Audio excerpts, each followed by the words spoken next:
bueno, de coanfitrión está el doctor Miguel Juan Dorantes, detrás de cámaras. Les agradezco mucho su participación y bueno, vamos a lo que vinimos. Y vamos con el primer caso clínico de la tarde de hoy. Esta es una mujer de 80 años que acude a consulta por edema progresivo de extremidades inferiores desde hace 2 meses. Dice que su movilidad está limitada por osteoartritis en las rodillas, pero recientemente ha notado cansancio y disnea para sus actividades diarias. El abdomen lo siente lleno y el apetito por lo tanto ha disminuido. Dice que no ha notado pérdida de memoria ni alteraciones en el estado de ánimo. A la exploración física, TA de 140/75, cardíaca de 70, regular. Las venas yugulares están distendidas con el paciente sentado. No hay soplos cardíacos, los ruidos respiratorios los encuentras disminuidos en ambas bases, abdomen distendido con matidez en los flancos a la percusión, edema periférico, 3 cruces. Tiene anemia de 11.2 de hemoglobina, sodio 132, tiene hiponatremia, creatinina normal, tiene proteinuria, tiene 1 gramo en 24 horas. Le haces un ecocardiograma y el ecocardiograma dice que tiene crecimiento de la aurícula izquierda y tiene hipertrofia del ventrículo izquierdo. La FEBI la tiene en 70%. La pregunta es, ¿cuál de las siguientes opciones es la causa más probable de los síntomas de esta pobre mujer? A, se trata de una cardiomiopatía hipertrófica. B, una trombosis de la vena cava inferior. C, es cardiomiopatía isquémica. O D, es una cardiomiopatía restrictiva. Vamos a lanzar la primera encuesta de la tarde de hoy. Es por eso importante que descargues la aplicación de Zoom cuando te unas a nuestros webinars. Va a aparecer la encuesta en su pantalla. Tienen 1 minuto para contestar y por favor, voten.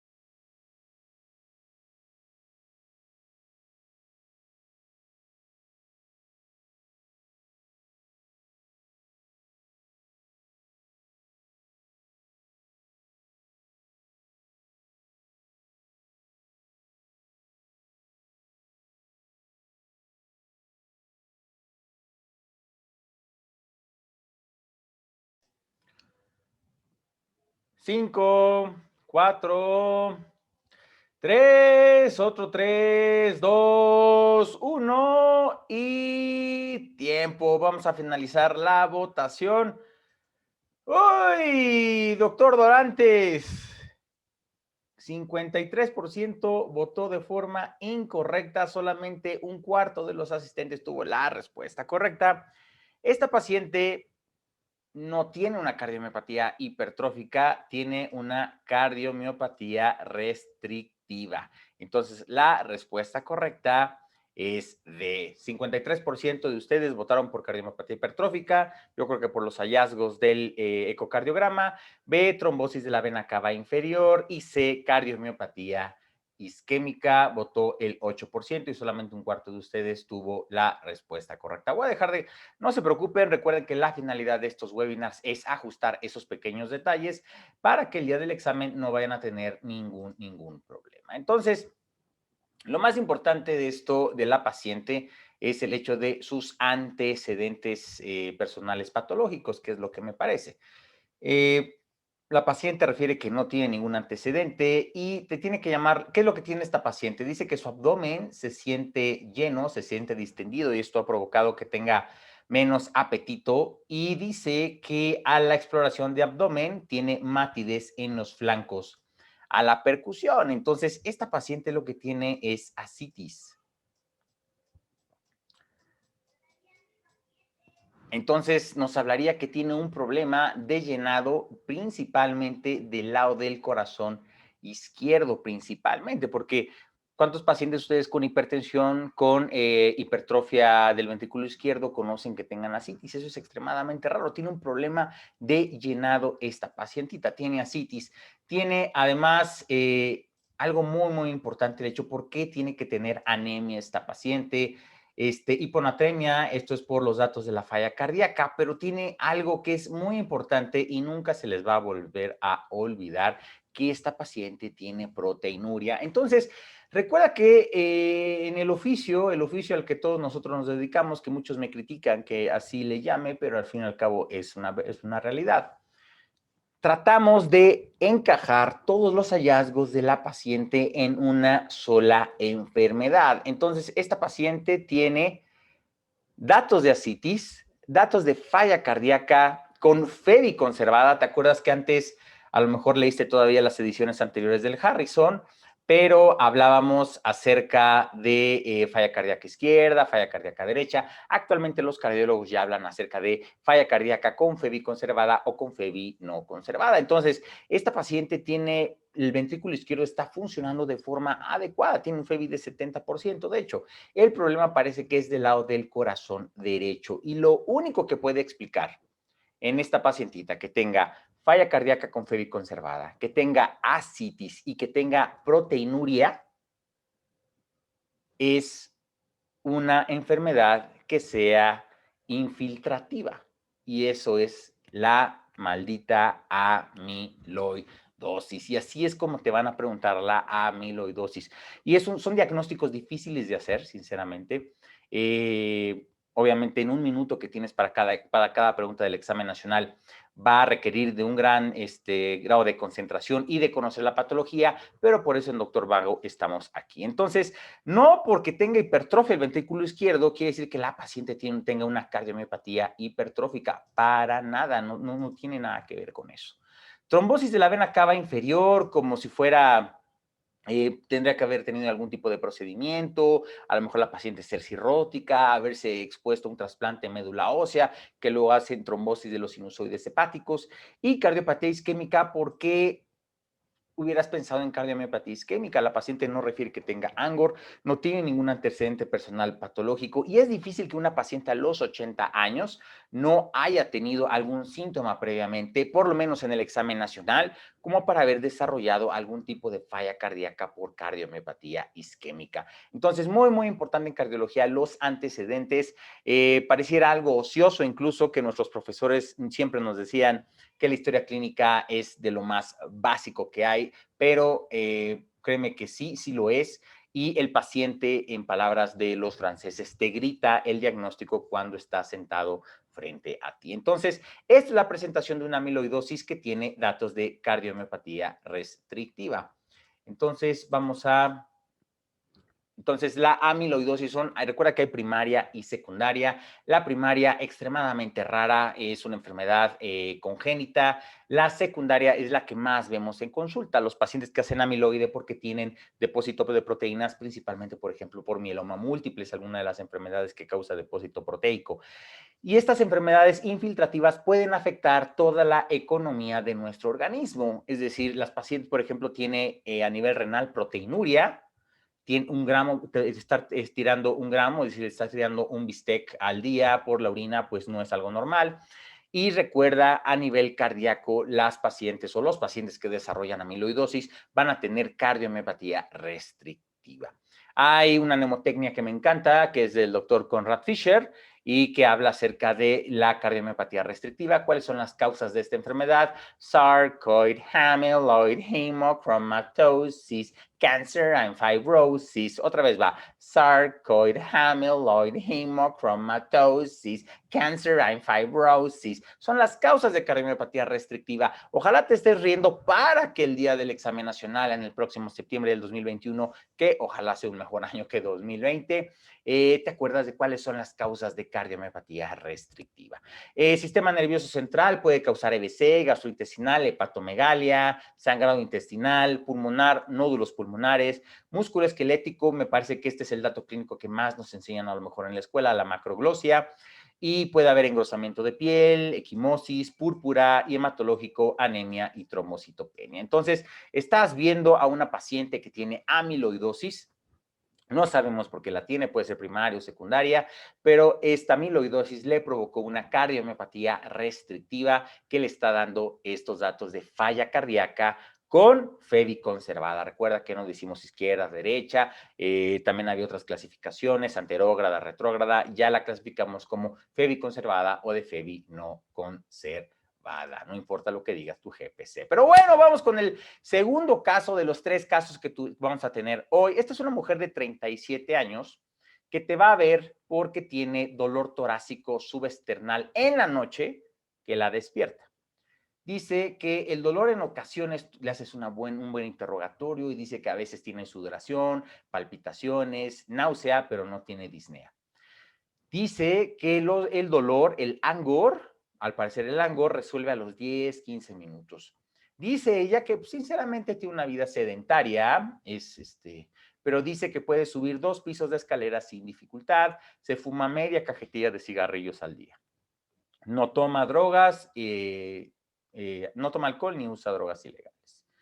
Dice que no es hipertensa, no tiene diabetes, a la exploración física TA de 134/70, cardíaca de 75, respiratorias de 14, no distensión venosa yugular, los campos pulmonares se encuentran limpios, tiroides normal, ruidos cardíacos normales, sin soplos, no soplos carotídeos. Las extremidades, a diferencia de la paciente, la primera paciente de la consulta, no tiene edema. Dice que le hicieron un Holter, es decir, un electrocardiograma ambulatorio, y sí hay una elevación transitoria del ST en las derivaciones 1, ABL y de B4 a 6, sobre todo en los episodios de dolor. Si no conoces el Holter es un electrocardiograma ambulatorio, ponen a los pacientes, les ponen las derivaciones de forma ambulatoria y se va registrando entre 24 y 48 horas y llevan un cronograma en el cual tuve dolor y lo anotan y así el cardiólogo lo puede correlacionar. Le haces una angiografía coronaria porque tiene riesgo intermedio, de esto hablamos más en el curso, y no tiene obstrucción coronaria. Se descartó obstrucción coronaria. La pregunta es, ¿cuál de los siguientes es el mejor tratamiento para esta pacientita? A, le damos aspirina y rosuvastatina, B, le damos cilostazol, C, le damos diltiazem o D, le damos su buen lorazepam. Es la pregunta número 2 de la tarde de hoy. Tienen 1 minuto para contestar y por favor voten.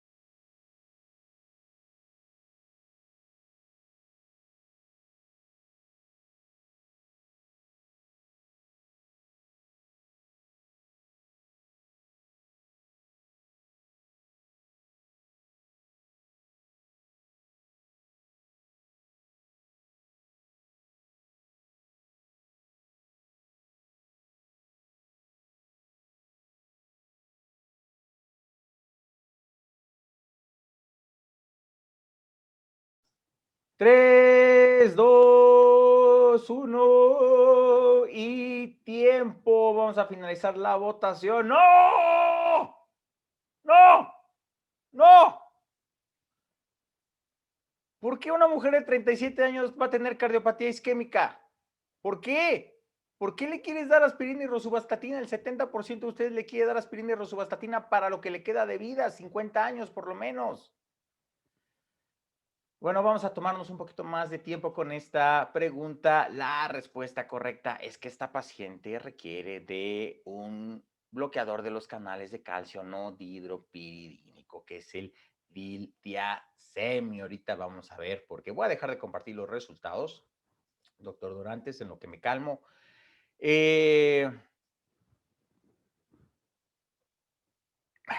Bueno, vamos a ver. Esta paciente tiene 37 años de edad. Es muy importante en cardiología, en toda la medicina es muy importante la historia clínica, Pero en cardiología los antecedentes son extremadamente importantes.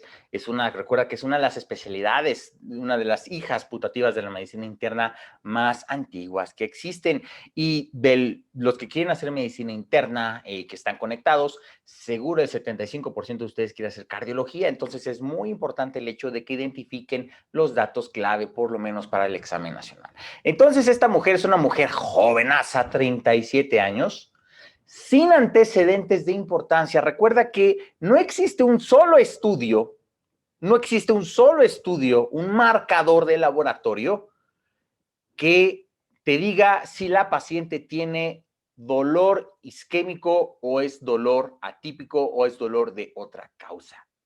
Es decir, no tenemos troponinas, tenemos CPKMB, pero bueno, eso es en caso de que se sea ANGOR. Pero no hay un solo estudio el cual te descarte por completo que la paciente tenga o no tenga cardiopatía isquémica. Entonces, esta es una mujer joven de 37 años sin antecedentes de importancia. Ahí tienes que empezar a pensar en otras cosas que no sean cardiopatía isquémica. Fuma, estoy de acuerdo, está bien, pero no tiene ningún antecedente heredofamiliar de cardiopatía isquémica. Obviamente el caso está hecho para llevarlos a los confusores y sobre todo que dice que tiene una elevación transitoria del ST cuando tiene el dolor. Pero muy importante, ¿cuál es la calidad del dolor? Pareciera que si fuera un dolor de tipo isquémico, pero dura de 10 a 15 minutos y soluciona de forma espontánea. Es decir, es muy diferente a que si yo te pusiera este mismo caso clínico, pero pusiera varón de 55 años, que es técnico, trabaja en instalación de tuberías, y cuando está colocando las tuberías, las está cargando, empieza con dolor. Angina de esfuerzo. A eso lleva más a que sea un dolor de tipo isquémico. Pero esta paciente, hasta el mismo evaluador te dice, le sucede en la noche, y le sucede en reposo. Eso no es un dolor isquémico. 10 a 15 minutos. ¿Cuánto dura un dolor isquémico? Más de 30 minutos por lo menos. Y no resuelve de forma espontánea en algunas ocasiones. Entonces, es una mujer joven que le dan los ataques en la noche, que duran de 10 a 15 minutos, que no le provoca disnea, que no tiene antecedentes personales patológicos de importancia, no tiene antecedentes heredofamiliares. Entonces, esta paciente lo más probable es que tenga una angina vasoespástica, es decir, sí parece ANGOR de cardiopatía isquémica, pero no, esa es una angina vasoespástica y sobre todo está asociado con mujeres menores de 40 años y que fuman. Entonces, recuerda que cada una de las decisiones que tú tomes va a tener una consecuencia con tu paciente. Darle aspirina y rosuvastatina es condenarla para los siguientes 50 años de vida que tiene. Darle un tratamiento como si fuera una paciente isquémica. Y además, la llevaste al gold estándar del diagnóstico de la cardiopatía isquémica. La angiografía, el cateterismo, y citando a los que me enseñaron cardiología cuando yo era residente de medicina interna, un cateterismo y un vaso de agua no se le niega a nadie. Entonces, la llevaste a la angiografía coronaria, te dice que no tiene obstrucción coronaria. ¿Por qué la quieres tratar como cardiopatía isquémica? No entiendo cuál es la finalidad de eso.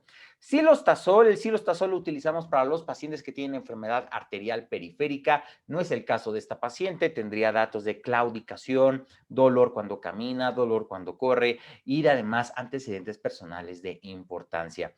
Y el lorazepam simplemente es calmar los síntomas para que esté tal vez menos ansiosa, pero no va a calmar, no va a tratar la causa subyacente, que la paciente lo que tiene es una angina vasoespástica que antes conocíamos como la angina de Prince Metal.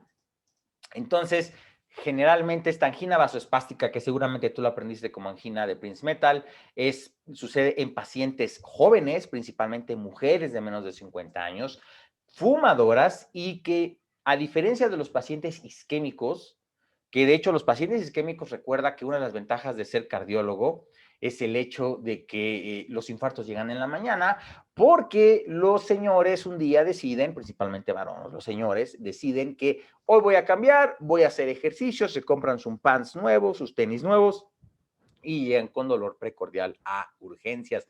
Estos pacientes con angina vasoespástica les sucede en la noche y generalmente les dura menos de 15 minutos. Es muy importante el hecho que en el caso clínico determines cuáles son las características cualitativas del dolor para diferenciarlo de una cardiopatía isquémica de una que no lo es. Y recuerda, a esta paciente la llevaste al estándar de oro, que es la angiografía, ver directamente los vasos coronarios y no tenía ninguna obstrucción significativa.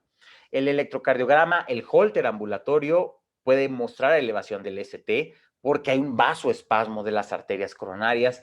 No se conoce muy bien la fisiopatología de eso, pero la angiografía, estos pacientes, si quieres determinar si fue una cardiopatía isquémica o no, los llevas porque esta paciente tiene un riesgo intermedio. Te digo que de esto hablamos acerca de los riesgos intermedios para llevar a coronariografía o cateterismo a los pacientes, lo hablamos muy bien en el curso. No tuvo datos de enfermedad aterosclerótica, entonces, ¿por qué le vas a dar aspirina y una estatina durante los siguientes 50 años de su vida? Piensa acerca de eso. Entonces, el tratamiento, hay un tratamiento preventivo y hay un tratamiento que es abortivo, así como en la migraña. El tratamiento preventivo son los bloqueadores de canales de calcio no dihidropiridínicos. Recuerda que hay dihidropiridínicos, no dihidropiridínicos. El no dihidropiridínico que le vamos a ofrecer a esta paciente es el diltiazem.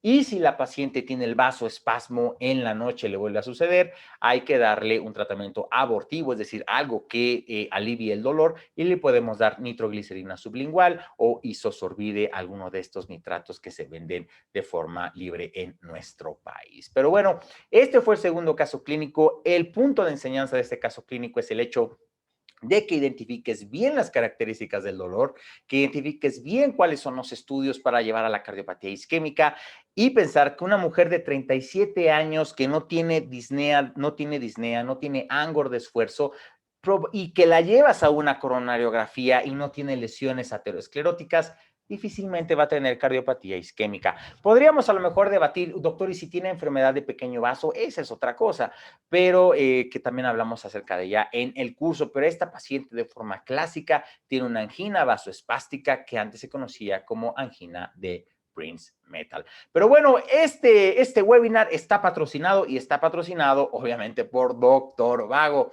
y te quiero invitar a que te inscribas a nuestro curso 21 kilómetros para el ENAR 2021. Iniciamos el 1 de febrero y terminamos un día antes del examen nacional. Pero como un día antes del examen nacional, sí, pero no con una ni con dos, sino con 3 vueltas al temario para que llegues lo más filoso posible. En Doctor Vago nos gusta mucho la atención personalizada, lo puedes platicar con otros alumnos o exalumnos de nuestro curso. Y actualmente estamos en la segunda etapa de ventas. La primera etapa de inscripciones ya está agotada. Solamente ofertamos 20 lugares por etapa. Estamos en la segunda etapa, que es en diciembre. Y cuando lleguemos a los 20, nos quedan menos de 7 lugares. Cuando lleguemos a los 20, la vamos a cerrar. Tiene un costo de 15,500 que puedes diferir a 12 meses sin intereses solamente con PayPal. O si lo quieres hacer en una sola exhibición, te damos los datos de transferencia y puedes hacerlo con un descuento del 16% para que cueste 3,000 pesos. En enero, que es la última fase de inscripciones, el precio subirá para que todos tengan acceso al curso. Pero bueno, sin más, este fue el comercial patrocinado. Vamos con el último caso de la noche de hoy. Este es un hombre de 64 años que acude a urgencias por dolor torácico intermitente. La edad, hombre, en la línea media que ha durado más de 2 horas, no 15 minutos. Nunca le había pasado esto. Es hipertenso y dislipidémico. A la exploración física, 37,8 de temperatura, TA de 110/60, cardíaca de 65, respiratorias de 15. El electrocardiograma es el siguiente. Lo voy a poner, Miguel, para que no te... Este es el electrocardiograma. Te presento un electrocardiograma por si no lo conocías. Este es el electrocardiograma, unos segunditos para que lo veas más. Me voy a regresar al caso. Lo vio el R1 de medicina interna, le dio nitroglicerina sublingual y le habló al cardiólogo. 3 minutos después, cuando llega el cardiólogo, lo encuentra al paciente mareado y con debilidad. La presión de 110/60 se cayó a 70/50, cardíaca que tenía, se fue a 85. El paciente está ahora diaforético y las extremidades frías. El pulso venoso yugular está 3 centímetros por encima del ángulo esternal. Pulmones, claro pulmonar, no auscultas soplos en la exploración cardíaca. La pregunta es, ¿cuál de los siguientes es el mejor paso a continuación en el manejo de este paciente? A, le hacemos una angiotomografía de tórax. B, le hacemos una pericardiocentesis inmediata. C, le damos adrenalina intramuscular. O D, le damos un bolo de solución salina. Voy a poner nuevamente el electrocardiograma. Antes de que llegara el cardiólogo, lo viera diaforético y estuviera listo para agarrar a golpes al R1 de medicina interna que lo fue a llamar y que recibió este paciente. Es la última encuesta de la tarde de hoy. Tienen 1 minuto para contestar y por favor, voten.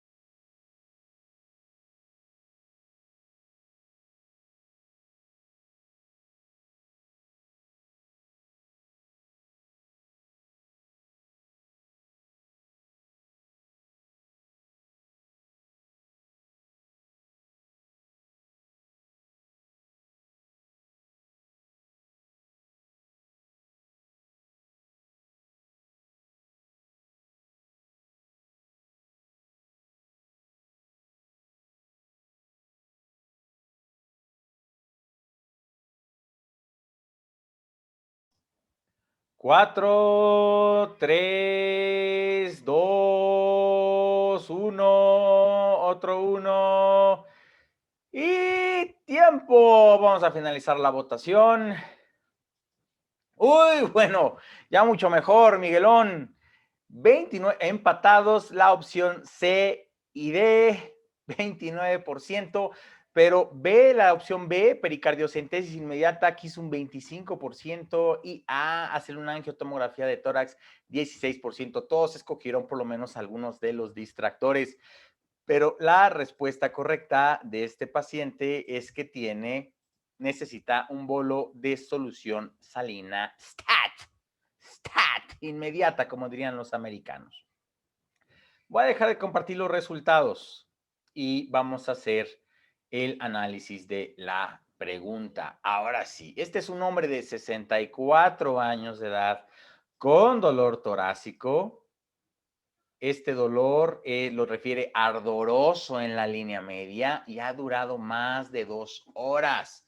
Hipertenso y dislipidémico. Ahora sí, este paciente probablemente tenga un dolor de tipo isquémico, de cardiopatía isquémica, muy diferente a la paciente que vimos anteriormente de 37 años que le sucedía en la noche cuando estaba dormida.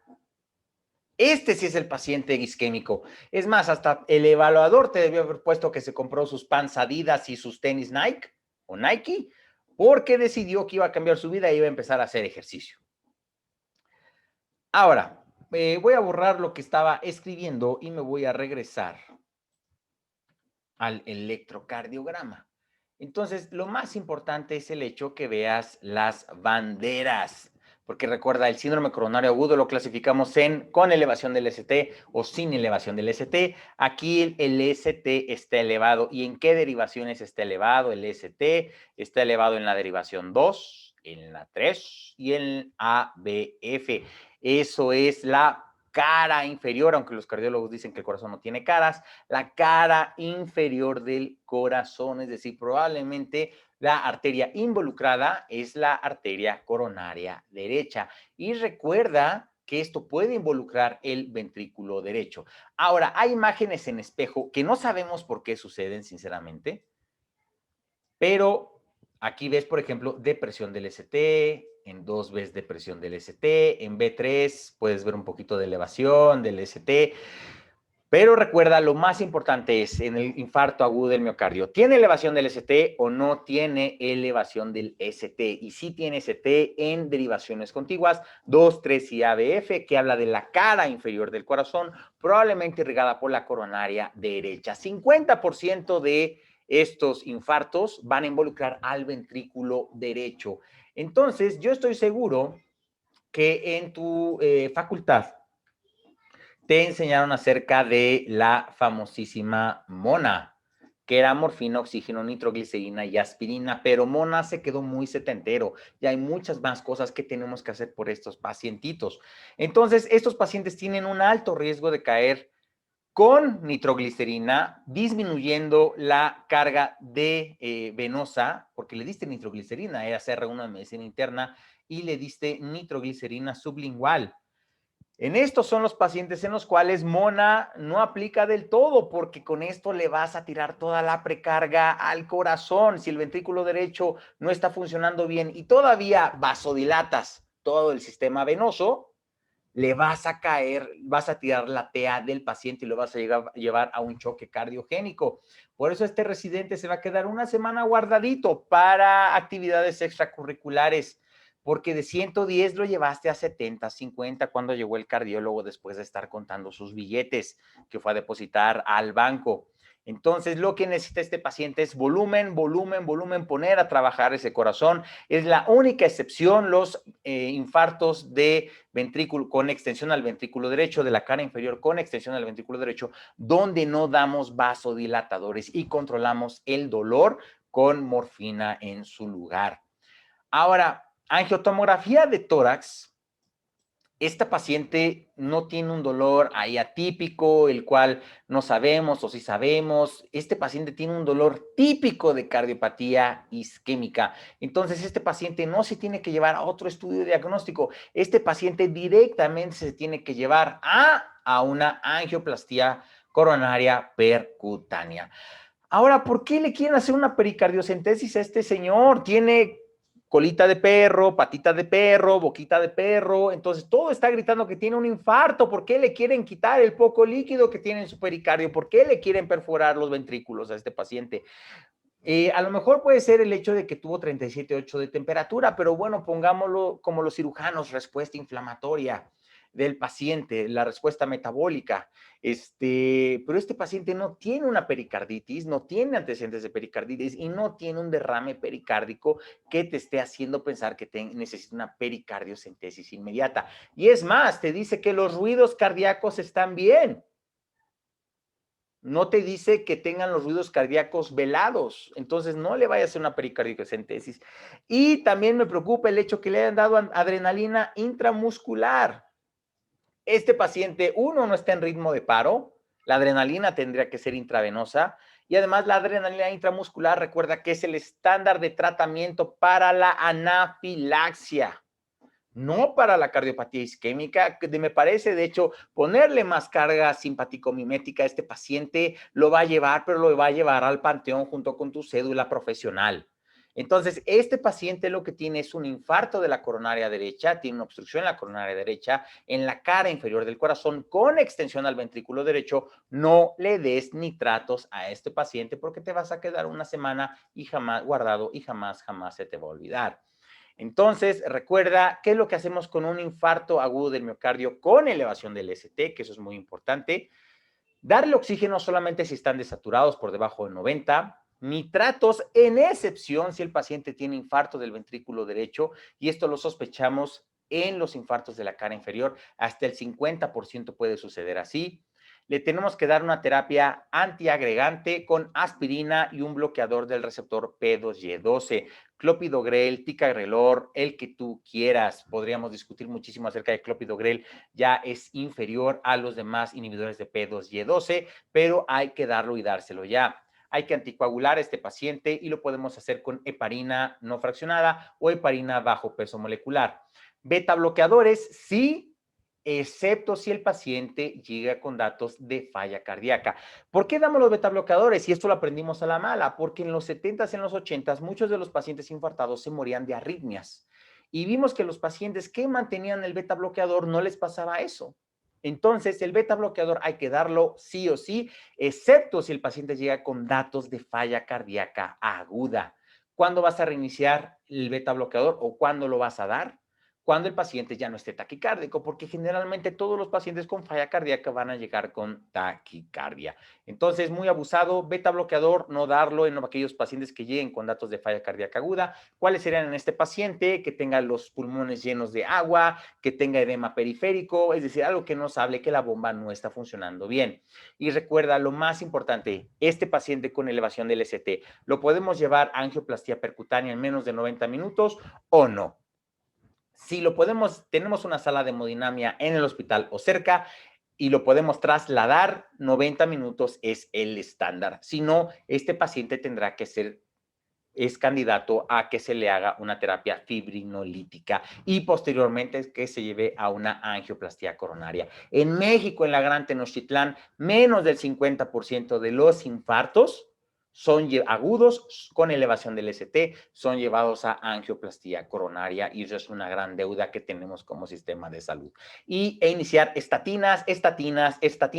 No importa cuál sea el nivel de colesterol de este paciente, su riesgo de que esto vuelva a suceder es muchísimo. Y las estatinas, recuerda que son medicamentos que inicialmente se sintetizaron para disminuir los niveles de LDL, pero se descubrieron que tienen propiedades pleiotrópicas. Y esa palabra significa que estabilizan la placa y mejoran muchísimas otras condiciones dentro de nuestro organismo. Entonces, recuerda, la mona se quedó muy antigua, hay que dar oxígeno si está desaturado, solo si está desaturado, nitratos, a excepción si el paciente tiene un infarto en cara inferior con extensión al ventrículo derecho, 50% de las veces esto va a suceder, antiagregantes plaquetarios, aspirina y un bloqueador del receptor de P2Y12 que inhibe el ADP plaquetario, anticoagular, beta bloqueo con la excepción de la falla cardíaca aguda, lo reinicias o lo inicias si el paciente llega así, cuando el paciente ya no esté taquicárdico, y hay que llevarlo a una terapia definitiva, que es la terapia de reperfusión con angioplastía percutánea coronaria en menos de 90 minutos y darle las estatinas a qué buenas medicinas.